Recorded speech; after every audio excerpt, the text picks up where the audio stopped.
Сайн байцгаана уу? Та бүхэндээ хүүгээ болон тав тухтай амьдралын хэм маягийн талаарх мэдээллийг хүргэе. Хүүгээ бол дайн болон норвегийн соёлд үндэслэсэн норвеги үгээс гаралтай юм. Хүүгийн амьдралын хэм маяг нь хүнд ихэвчлэн их хурдтай стресстэй орчинд байх үед ад жаргал авчрах хэрэгсэл болж чаддаг. Үндэстэг санаа засах, энгийн амьдралын гоо сайхныг мэдрэх, ойр дотны хүмүүстэйгээ харилцах нь гол үүрэгтэй. Хүүгээ гэдэг үгийг орчуулбал тав тух гэсэн утгатай. Энэ нь тайван, эв найрамдалтай халуун дулаан орчин бүрдүүлж ойр дотны хүмүүстэйгээ амьдралын ад жаргалтай мөчүүдийг мэдрэх хэм маягийг илтгэдэг. Хүүгийн амьдралын хэм маягийг аль ч улиралд ямар ч цагт хэрэгжүүлж болно. Данчуудын зөвлөж буй өдөр тутмын амьдралдаа хэрэгжүүлж болох хүүгээ аргыг хүргэж байна. Хүүгээ ба гэр орон. Хүүгээ нь зөвхөн амьдралын хэм маяг биш, гэр орон дох орчинтой холбоотой. Гэртээ дулаан, тав тухтай энгийн орчин бий болохыг зорддог. Мөн гэртээ аль болох байгалийн материалаар хийсэн эд зүйлсийг тогтворт хийхийг эрмэлздэг. Юуны өмнө дээр бүтээлэг, зөөлөн хевс, зураг, ном, лаа, ургамал, ширээний чийдэн, эсвэл хэлхий чимэглэл зэрэг аль болох олон деталуудыг интернетээр нэмэх хэрэгтэй. Мөн дулаан гэрэл гэгээтэй байх тусам илүү тав тухтай харагдана. Гэрэл нь бол хамгийн чухал хэрэгсэл юм. Дулаан, зөөлөн гэрэлтэй орчин хүүгийн үндсэн хэсэг. Лаа асааж гэрлийн чийдэн хэрэглэх, байгалийн гэрэлд харьцангуй их анхаарал хандуулдаг. Байгалийн материалууд ашиглан хүүгийн амьдралын гол хэсэг болж хувирдаг. Мөн ор буудингаа тухтай дулаан зүйлсээр бүрдүүлдэг байна. Лаагүйгээр хүүгийн орчин бүрддэггүй. Тэд лааг хаа сайгүй хасаадаг.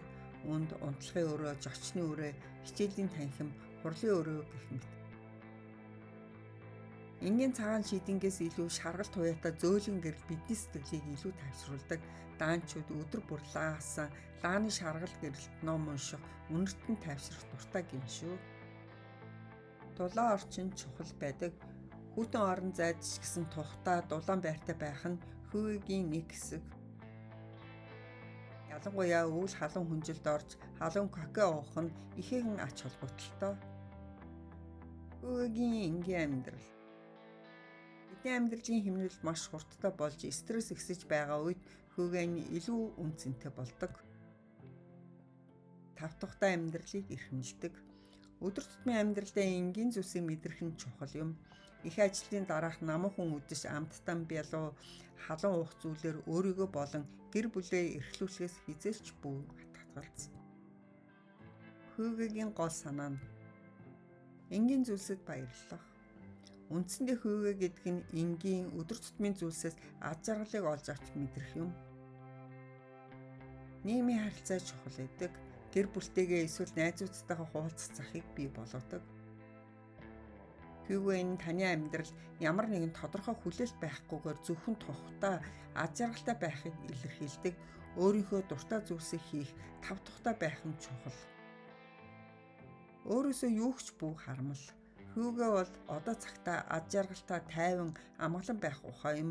Амьдралыгт нь ад жаргалтай болгож буй бүхнийг өөртөө идэх эрх чөлөөг өгөөрэй. Агаарт гарч алхах, тогтмол салхилах хэрэгтэй. Зүлгэн дээр алхаж, өглөө үүрээр гарч салхилан ажил, хичээл рүүгээ төвжирэл стресстэй бус зүгээр л гараад алхачих. Өвлийн хүүгээ. Хүүгээг өвлийн улиралтай холбоотойгоор ихээр ярьдаг. Өвөл хүмүүс гэртээ илүү цагийг өнгөрөөж дулаан орчинд амрах нь хүүгийн илрэл юм.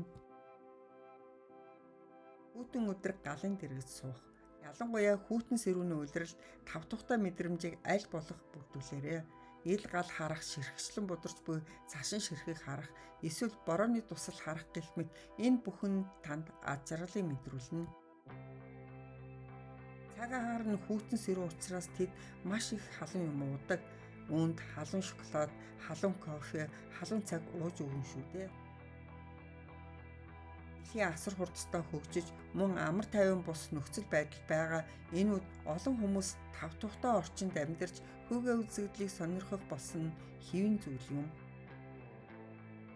Гэртээ цэцэг тарих байгалийн орчин бүрдүүлэх, эрүүл жаргалтай мэдрэмж байгальтай салшгүй холбоотой.